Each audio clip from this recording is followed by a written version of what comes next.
Azərbaycanlı pilot Davin Cəfərov Portuqaliyanın Évora şəhərində keçirilən beynəlxalq karting yarışında birinci olub. Fərqli bir kateqoriyası üzrə keçirilən turnirdə İspaniya, Braziliya, Portuqaliya və Cənubi Afrikadan peşəkar pilotlar iştirak edib. 908 metr uzunluğu olan Kartodromo de Évora trekində keçirilən yarışda Davin ilk dəfə çıxış etməsinə baxmayaraq ən sürətli pilot olub. Cəfərova kuboku 1979-cu ildə Portuqaliyada baş tutan FIA Karting Dünya Çempionatında əfsanəvi Ayrton Senna ilə birgə mükafatçılar sırasında yer alan Harm Şurman təqdim edib. Dünya çempionatına qatılmaq üçün lisenziya xalları qazanan Davin Cəfərov Portuqaliyanın Palmela beynəlxalq karting trekində keçirilən yerli çempionata hazırlaşır.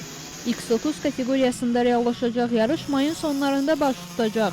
Davin Cəfərov daha öncə ilk 125cc kateqoriyası üzrə Portuqaliya kubokunun qalibi olmaqla Avropa çempionatına vəsiqə qazanıb.